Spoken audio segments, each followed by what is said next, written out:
What a game last night. The Was Tigers. it? Was it?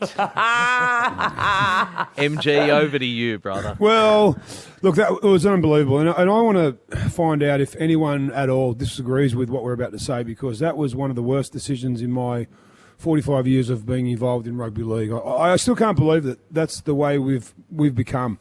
Let's forget about whether, if those are just waking up, the Cowboys were behind 26-25 with 1 second to go on the clock. They did a short kick out, drop off. A Cowboys player ran into a Tigers player, which he did on purpose. Kyle Felt took a dive. That should have been the end of the game. Tigers won. But no. Captain's challenge was called, and I'm not too au fait on exactly when and why and how you get these captain's challenge, whether the game stops. All I know that in the spirit of the game, I'm talking about right now, the Tigers should not have lost that game. It was a bad look.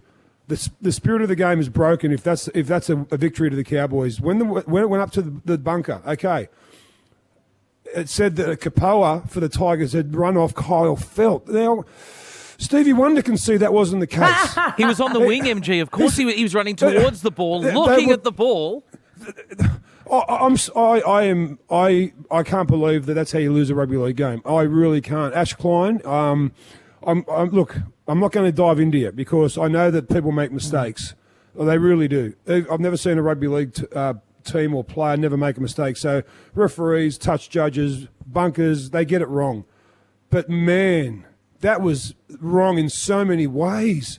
It was so many ways. So they got beat 27-26 on the end, the Tigers, in a game. And now we're talking about Lee Hedgebatalis, who is from Bryden's lawyers, taking some legal action. Oh, now, wow. I don't want to see legal action in our game. That was a game that Tigers were robbed, and robbed severely.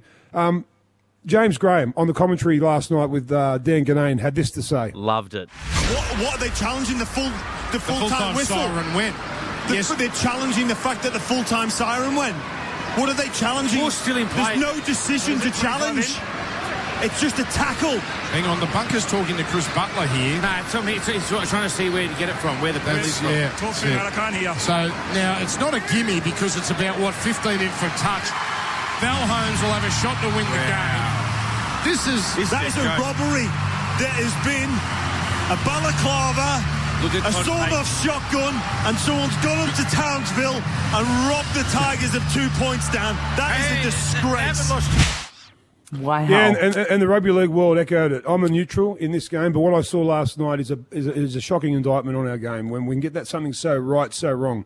It was every day of the week a play on. Kyle Feld took a dive, and you know what? He's got every right to. He's trying to win the game for his team. Yeah. But then it was out of his hands. Then it was in the officials' hands, who we trust to get the best results 9 times out of 10. And something so blatant that you get wrong, I'm sorry, but this is a bad day for rugby league when that's a penalty to the Cowboys. All right, we'll get on to the big one in a sec, the Tigers and the Cowboys, and you can have your say. But MG, the Melbourne Storm, they've lost 4 in a row. Is the dynasty over?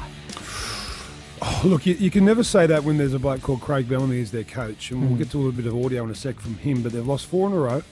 Not since 2015 have the Melbourne Storm lost 4 in a row. They've got the Warriors this weekend in New Zealand, which will be a little hard task as well, but they're just not playing the way Melbourne usually play. I mean, they're waiting for Cameron Munster at the moment to do something, and the Pappenhausen injury, I thought, was the pivotal moment of their season where basically we can say goodbye to them winning the comp. Look, it'd be a brave man to say that if they get someone like a Reece Walsh on loan for the rest of the season, all of a sudden they look a little bit better, but at the moment they're just playing a brand of footy that's crap, to be honest. And Craig Bellamy echoed them sentiments, and the first time I've ever heard him say something like this in a press conference after a loss. No, I'm not confident. Sorry, here we go. No, I'm not confident we can turn it around. At the end of the day, like I say, I'm sort of coming in here saying the same thing every week or thinking the same thing every week. There's some stuff that's not, you're not going to get away with at this level, and you'll pay a price, and that's what we've done the last couple of weeks, and we're probably at the crossroads at the moment. We've got to decide whether we want to turn left or turn right. Not confident MG, what would they he can be turn it feeling? around. What would he be feeling right now? Would he be frustrated, worried, scared? Like, what would the main emotion be from him? A bit of all, Jesse, mate. A bit of all that above. I think that he's kind of in the situation where he'd be saying that we're training our backsides off. We're doing what we can on the footy field, but all of a sudden it's just not transgressing or transforming into the field. They're looking like a team that don't know each other, and that's un-Melbourne-like. It's very un-Melbourne-like. So, look, this massive game against the Warriors in New Zealand, which will be like a grand final atmosphere, it's a danger game for Melbourne as well. If they lose this one, wow, that is goodbye to them. That is goodbye. Also, Ponga's had another head knock, the poor bugger, and they've said that he's going to be out for the rest of the year. He's had a couple this year already. Is this a good thing, do you think? It's a bad thing for the Knights because obviously he's their best player, but Newcastle are sitting third last on 12 points. They cannot make the 8. You're right, Jesse. That's just about his third or fourth head knock this season. Put him in cotton wool. We don't muck around with these head knocks, and it's a worrying sign when one of your star players, a bit like Luke Keary for the Roosters, is continually getting them. So hopefully, a good 3 or 4 months out of the game will help him if he goes to the World Cup with Australia, which I think he probably will. Then maybe they'll make a call on him. But for the time being, just he's got to rest up and get the noggin right. And just a warning this morning, if you're easily offended by very naughty, very bad words, don't search Ashley Klein on Twitter because it's a bit of a mess out there, MG. It's a mess. What happened yesterday was a mess, so rightfully so. That was terrible. In 2022, with all the technology, and that might be the problem we've got, we might have too much technology for our game because that you don't get a call like that wrong. And they look, it's without being too dramatic, we always say that if that's a grand final, if that's a grand final, the Tigers lose a grand final like that, you'd never hear the end of it. Even though it was a comp game, and the Tigers got are coming last. That was even kind of their impetus to try and win that game because they don't want to get the wooden spoon. But look, James Graham yesterday in the call with Dan Ganane, basically, we'll hear his comments soon, but that was kind of he summed up everything that we all thought. It was daylight robbery. The Tigers went from 1 second celebrating for the next second commiserating, and the Cowboys looking like they'd won the grand final. So it's kind of like it left a bad taste in most league lovers' mouths this morning. Whether you're a Tigers, whether you're a Cowboy supporter or not, they got it wrong, and they got it horribly wrong. And someone's head should roll for it. It's time for MG's Power Rankings, a daily top 5 list about anything but MG. Every Monday, it's all about the best performances from the weekend in the NRL. Yeah, and there was a lot, Paige. We obviously the drama of last night has superseded any individual performances that we might have seen over the weekend, but this is when I'll re-jog everyone's memory and let you know exactly who the 5 best players of round 19 were. 5. Look, I've got to include these guys. The West Tigers as a collective. This is the audio of them last night when they basically thought they'd won the game.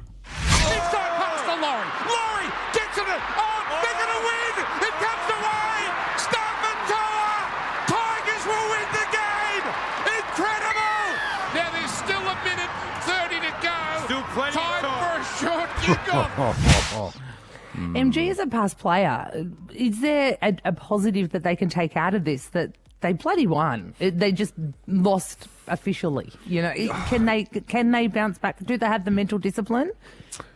You'd hope so, Jesse May. You'd hope they can get over it and get on with life. But at the moment, the Tigers can't seem to take a break, and that was a little bit of a turning point of their season. They would have been the upset of the year thus far against the high-flying Cowboys, but it wasn't to be, and they'll bounce back. Look, it was just a sad night for James Taumal's 300th game, so congratulations to him, and congratulations to the Tigers because you put in a spirited performance. Go Tigers. 4. If the Roosters are to make the 8 this year, it's on the back of this guy. On the weekend, 1 try, 2 try assists, 3 line breaks, 10 tackle breaks for a whopping 317 metres. I speak of the one, the only, Jimmy Tedesco. Clune on Keary. Verrills for Sam Walker. He's kicking for his leaping winger. There's a couple of leaping wingers. Suwali gets it. Teddy's over for a try. 3. Well, yesterday's performance as well. There's another good game between the Doggies and the Titans, but this guy, 2 tries, 20 points for the game, 1 try assist. Just getting better each week is Matt Burton. Marshall King offload for Burton. What a show they're putting on in the first half. 2. The buy of the year, in my opinion, Adam Reynolds. He scored a try, 16 points for the game, 2 try assists. The Broncos humbled the the Parramatta Eels, 36 points to 14. Easily taken by Gunderson. Veers to the left. Shapes the pass. Ball knocked out of his hands by Staggs. Now towed ahead by Reynolds. Reynolds will score. It's a try. 1. Dally M favourite. This guy is basically a one-man band for his club at the moment, and if the Dragons are to make the 8, it's on the back of Ben Hunt, who had 2 tries, a try assists, 5 tackle busts, 2 line breaks, 4 forced dropouts from kicks as the Dragons upset Manly, 20 points to 16. Ben Hunt. Now back to Hunt. Hunt goes over the 10. He slips, gets up and goes again. Benny Hunt. He burrowed his way over and scores a wonderful St George Illawarra try. He is in a rare vein of form. Well done to Ben Hunt in a purple patch at the moment. Very, very good. Isn't it just the most wonderful game on earth? Like, this is the great, even though that we're sad about the Tigers over the weekend, and it's just the world's greatest reality TV show at the moment. Like, it's unreal. Well, the plot just thickened last night. We are a pantomime as a code, and you can never write a script from what happens in rugby league. It's just amazing. Just keeps giving. Round 19 done and dusted. Only 5 rounds left until the finals. MG, it's time for golden points, and let's kick it off with your most impressive team of the round. Well, there was several. The Roosters were ultra impressive. The Rabbitohs were as well, but I thought the Broncos, all the way back on Thursday night against the Eels, I think they thought they would have won that game on home deck, but the Broncos were fantastic. 36 points to 14. That was a drubbing. As a Panther fan, a little bit worried because the Panthers take on the Eels this weekend, and they're going to be fuming after that performance. On the other side of the coin, the most disappointing team of the round. Well, it's got to be them. It's got to be the Eels. Everything was there on offer to bounce into the top 4, but now they find themselves in a logjam with Storm and South and Eels all on 24 points. Broncos have jumped them all and they're in 4th position, so the Eels for mine were the most disappointing of the round. Most surprising team of the round, MG? It was last night, even though there was a big kerfuffle over the last the last try, I think, or the last kick at goal. I think the Tigers, who gave the competition heavyweights, the Cowboys, a run for their money, they were very, very impressive and surprising. So I'm going to give the Tigers a little bit of a nomination there. Okay, there were plenty of issues from the weekend, but they were mostly overshadowed by last night. What was your single biggest issue of the weekend, MG? Let me think. Nothing really. Nothing stands mind. out. No. It's the last night's debacle by a mile. That's the biggest issue of the year thus far. Okay. Ashley Klein, Willie, do you think he'll be stood down for He has to be. a week? But is 1 week enough? They always do 1 week, then they quietly come back. I mean, is 1 week enough? No, I think it's a couple. I think that's such a howler. It's such a howler that. He had all the technology in front of him. He got it wrong, and so he should be suspended because of it. It's got every action has a reaction, and he's got to pay the price, I'm afraid. Okay, what about your player of the round on a positive note? Yeah, Ben Hunt. Ben Hunt continues to put this team of the Dragons on his shoulders and says, "Come with me." He's having a season for the ages as Ben Hunt, and he's been there. I think he'll win the Dally M medal. But I think the performance against Manly was one of the better ones that I've seen from a halfback this year. So well done to Ben Hunt.